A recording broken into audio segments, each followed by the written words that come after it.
Greetings, adventurers. It's Chris, aka Nos, with new adventures in Skyrim. I hope everything is going well with you, you're taking care of yourselves and the ones you love. Today, I'm going to try to convince you to kill Paarthurnax. Let me lay out a few things. I mention a lot the importance of perspective. You may think video game X is the best game ever, and I may disagree simply on the premise that I don't even enjoy that genre. It could be an Xbox exclusive, maybe, making it moot, as I'll never play it anyway. There is nuance, and I'm not saying there is a right or a wrong, so if you agree or disagree, but you appreciate the points that I'm making, let me know with a comment below or maybe a like. In manner of opinions, there isn't a right or wrong, just badly laid out opinions. So, kill Paarthurnax. Do not spare him and do not trust him. Is he bad? Maybe not, but is he evil? Absolutely yes. Remember that in the Elder Scrolls world and lore, some things are created by a god and infused with magic to do a certain thing. I look at it like genetics just cranked up by 100,000.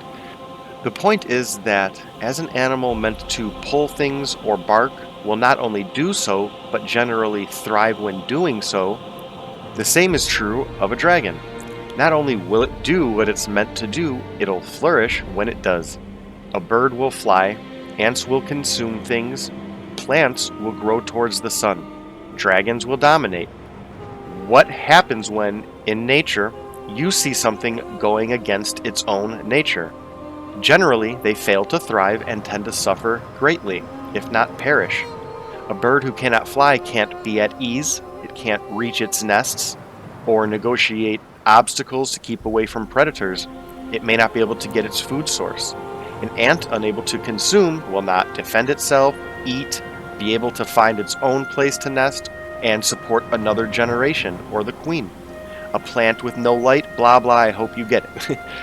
A dragon without dominance is, well, Paarthurnax, an old shell of what it was made to do. Battered, doing nothing, hiding in the mountains, consorting with humans, damaged and deteriorating, and not from the harsh climate and the winds and the whipping cold taking a toll on his physical body. No, not that. It's just because he's out of balance. He's not in his natural state. He's up there hiding from himself. Beyond that, let's talk about why and how he is like this. Many people credit Paarthurnax for denying his nature and taking the focus and determination to meditate and transcend his origins. But he's just hiding. He's not transcending anything. He mentions himself first, that the dragon nature is to dominate. He mentions second, never to trust a Dova, and third, that he keeps his nature at bay by meditation. The blades are wise not to trust me. Only Khan Niov. I would not trust another Dova. Dov Walan Farel. We were made to dominate. The will to power is in our blood. You feel it in yourself, do you not? I can be trusted. I know this, but they do not. Only Khan Niov Dova. It is always wise to mistrust a Dova. I have overcome my nature only through meditation and long study of the way of the voice. So he is who he is, he just does other things to keep himself busy. It's like a dog who is very active. That is its nature. So in a house, if you do not give a dog like that things to do, tasks, toys, friends and the such, he'll dig up carpets. She might bite the couches, chew on things, and do things that dogs generally do not do in nature.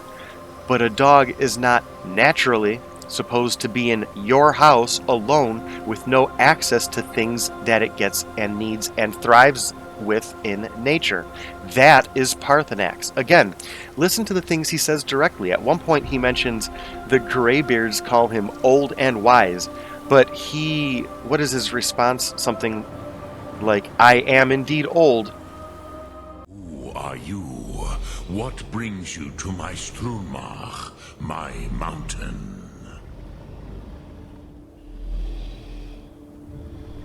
They see me as master, Wuth Onik, old and wise.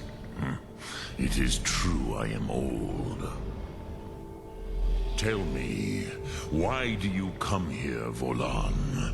Why do you intrude on my meditation? Why does he go to make a point clear to you that he is not wise by his own admission?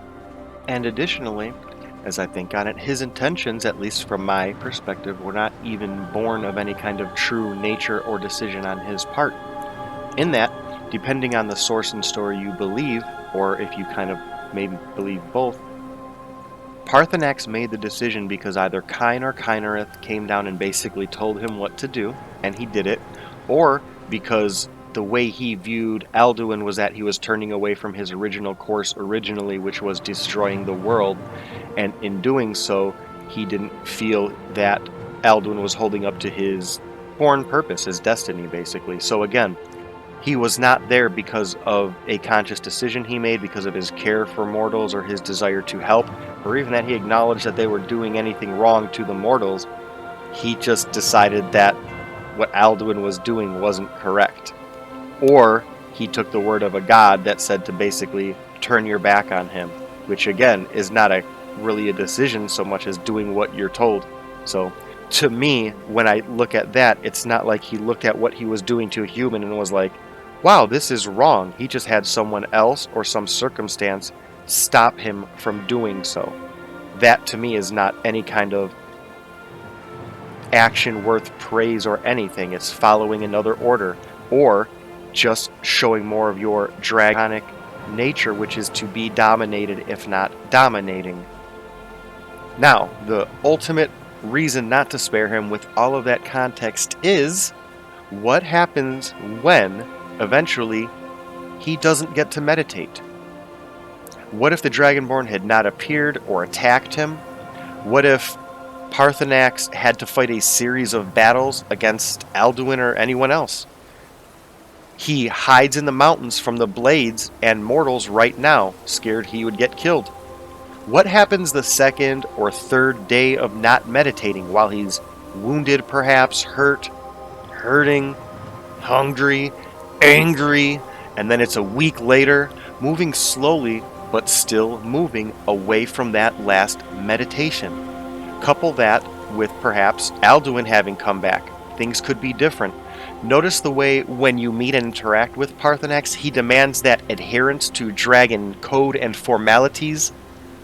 This is part of that domination and dragon nature. So, what if Alduin comes back and Paarthurnax is slightly weak that time, and Alduin by some way dominates him to join him? It could be a physical domination or by inherent magical means.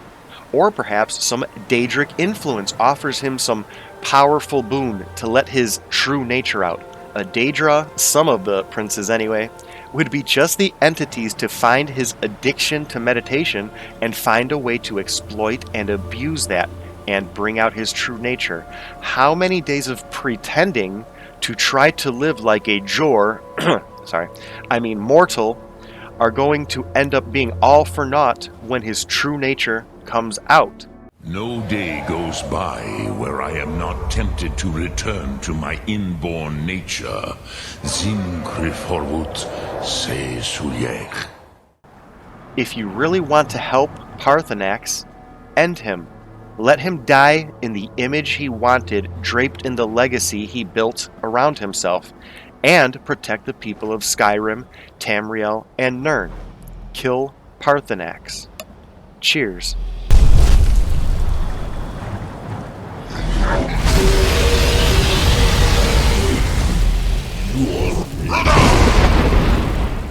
It is always wise to mistrust Adova.